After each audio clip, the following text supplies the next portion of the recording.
Welcome back, everybody. As you can see from this box here, one of the Home Depot items that I just ordered a couple of days ago has already shipped. Now, this is Marie the Meddling Maid. It says here 6-foot animated Marie the Meddling Maid. Here on the shipping box, I think she's only 5.5 feet tall, though, so that shipping box might be a little bit misleading. Anyway, this was one of the new animatronics that came out for 2023. It is the companion piece to the Dean the Pathologist here that came out last year, and he was a sensation. I was very excited to get him, put him in my party area, make it look like he's a bartender for the party. It went over very well. He's a great animatronic. Really loved him. He was affordable, about $150, and so was his companion here, Marie the Meddling Maid. So let's go ahead and open up the box here, and we will take a look at what's inside. All right, so on the inside, we do have a display box as well. It does, in fact, say 5.5 feet right over there. It's part of the Grave and Bones collection. But let's go ahead and pull the box out. We'll take a closer look at that. Here on the box, you get a close-up look of the maid herself. Again, it's part of the Home Accents Holiday Collection, Grave and Bones, animated LED. You can see a little display on the side showing it with the average human. And she is a little bit smaller, but we expect that on the animatronics. They're rarely as tall as I am. It is animated with illuminated eyes. The side of the box also indicates that the mouth and arms move. It's motion activated and speaks in 5 spooky phrases. So it is a good-sized box, perfect for storage. Looks like most of the sides say the same thing, except for the one on the end, which also indicates some Spanish language somewhere over here. But let's go ahead and open this up.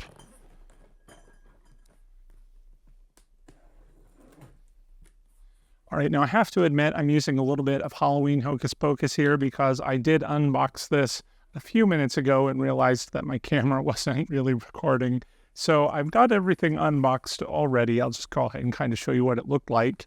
Here on the screen, I'm showing the individual packaging before I unwrapped everything, which I've done, and we're going to recreate right now.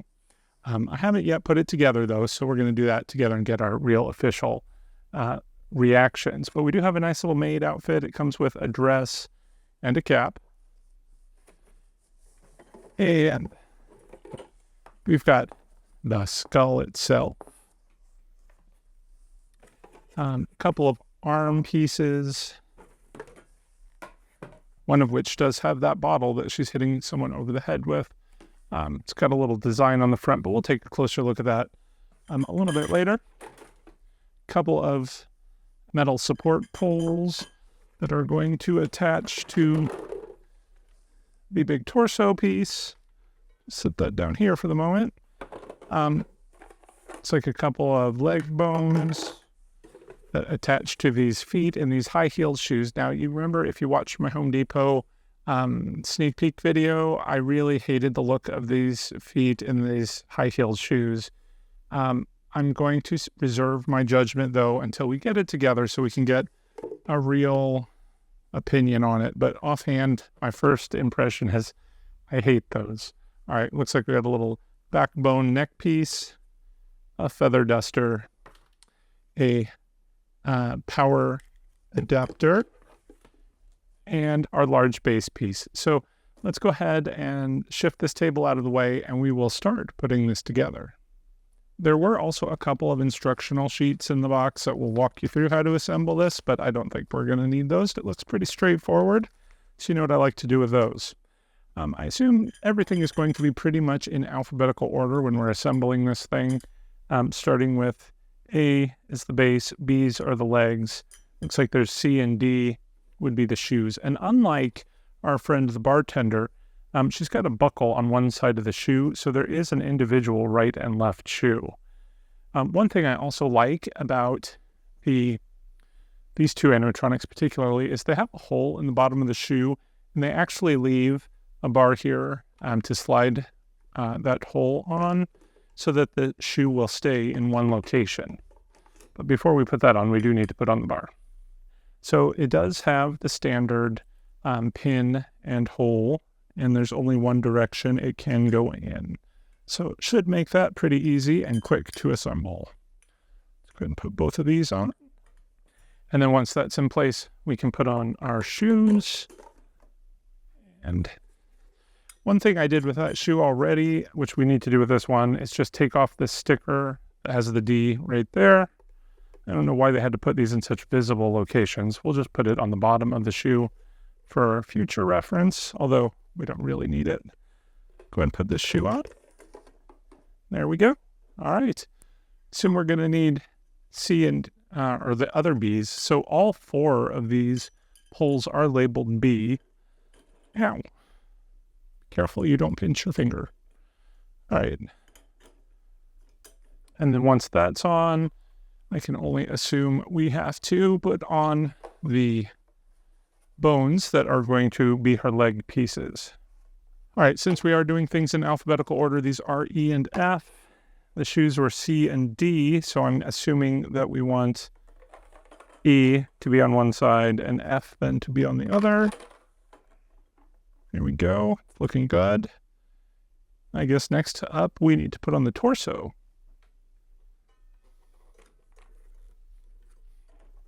All right, so that snapped in again very simply. There are a number of cables coming out the back. While we're here, let's take a look at the back of the torso. So there are 3 cables that we're going to need to connect to something. 2 of them are these smaller wires. One of them is this much thicker one. And we're just going to match them up with individual cables from the other parts and pieces. On the control box, we do have a volume control, so we love that. If we don't like to listen to the music, we can turn that all the way down. There is an on and off and a sensor function. You can connect a foot pad here if you wanted to, and then of course we have the connection for the power module. I think it is time for the dress next. There is a sticker right on the front, of course. We're going to peel that right off so we don't have to look at it. And here we go. It's not a bad dress. It's got some Velcro in the back. Let's see. It only Velcros part of the way up. I like the ones that Velcro all the way down. It makes it so much easier to put over the animatronic. But this one doesn't seem so bad because it is just this giant hole here on the dress. Let's go ahead and put it over. Okay, very easy. And it looks like it just comes to the top of her skeleton legs. So that's going to make it look a little bit more realistic if skeleton maids were a real thing. All right, next, let's go ahead and put on her arms. So we're just going to slide these up the sleeve and then connect it. So it's got the 2 prongs on the one end that are just going to slide into the corresponding tubes in the armature here. Very simple. Almost all of the animatronics are the same, so you probably already know that. The arm sleeve here is very narrow. It was difficult to get the arm through the sleeve and attached to the shoulder, but it only took a couple of minutes. It's actually nice that it is so narrow at the bottom that it's going to hold tight to the hand and not fall down as she moves around. But then on the other hand, I would have preferred just a little piece of Velcro on here that you can hold the sleeve on. I think that would have been the better option. Let's go ahead and just slide her feather duster right into some holes here in her hand. And she's looking like a maid. But while she looks like a maid on one side, she looks like a barmaid on the other side with the bottle. I'm not sure, but let's go ahead and see if we can get this one up the sleeve as well. There we go. She has both of her arms in. While we have the back of the dress open like that, we are just going to connect all of the cables. There is the cable for the IR sensor that is on the front of her dress. Let's go ahead and connect that. It's one of those small red and yellow cables. The other 2 cables are going to connect to her head. Let's go ahead and put that on here. Actually, before we do that, I believe we put this skull or neck vertebrae piece on. The flared bit of the vertebrae goes to the top and the spiky bit goes to the back. So let's just slip that down over the bar. Now we can connect the head piece. It just snaps in.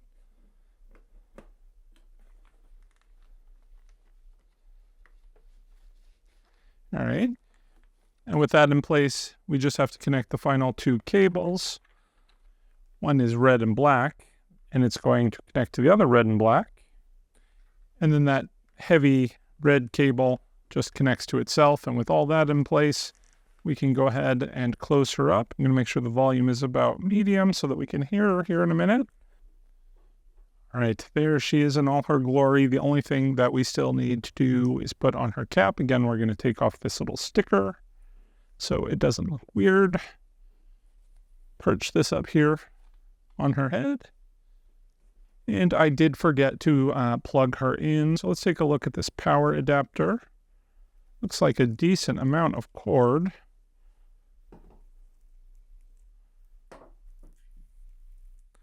That is a very long cord. I would say that's about 10 feet of cord right there. We've got the power adapter run through her body. One thing I don't quite like is that there's no way to really hide that cable. I almost wish, well, I guess you probably could try and fish it down through one of these bone legs, but it's going to be pretty difficult to not really save you all that much cord. You're going to still see it at the bottom of her shoe. But let's go ahead and bring the camera in, and we'll take a closer look at her. They do make the perfect pair, Dean and this woman. They both have that jet black hair. Of course, she's got her maid's cap on. It's got a little bit of a skull design on it, as does this 1881 bottle that she's got. It's interesting that they did that so it could look like the same upside down, either way you're looking at it.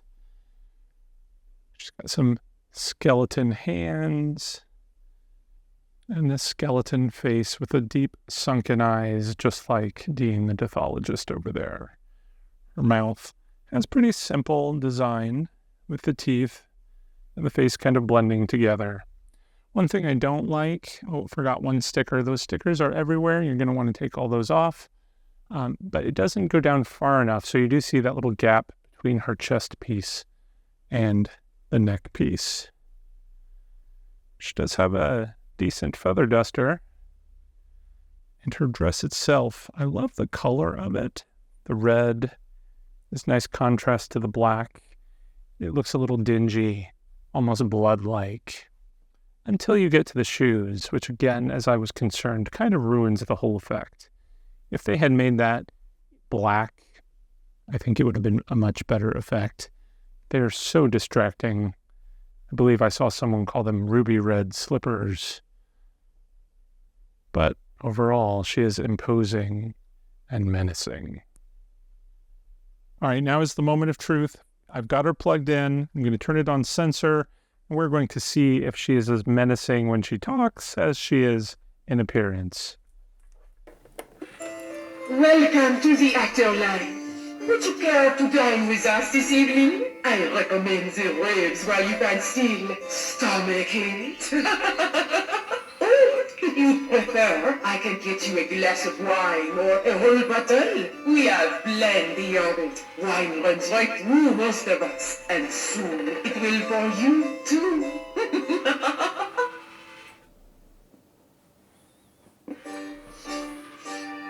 It's such a drag being a maid in this forsaken place. It seems that the more I dust, the more spider webs that appear. And there's always so much blood to clean. You know, I'm just going to start using the red towels. Easier cleanup that way. Turn her to the side so we can get the side view. I hear there's a splendid bartender in this establishment.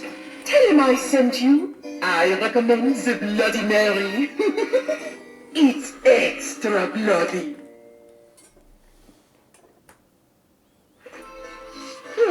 I'm trapped here for eternity, and I hate it here.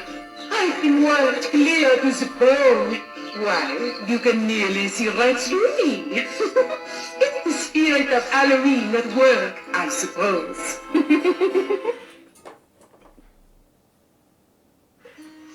There once was a skeleton maid who made all the children afraid. She always cleaned right around Halloween, even though she already decayed.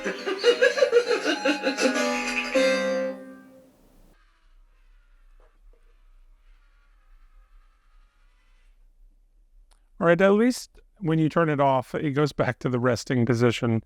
with the bottle over her head. I like that because I'm probably going to use her as a static prop again, much like I often do with most of my props, because I can't stand the noise that they make. And I say that because I couldn't understand much of what she was saying. The accent is so thick, and it's got the background music. I wish they would stop doing that. If they would just make a clear audio track, it would be so much better. The over-the-top accent's a little bit ridiculous, and I really don't like the fact that she's kind of like the combination barmaid and the combination maid, and she talked in one of her phrases about dining with us as if she's a waitress. I don't know what she is, and it really bothers me.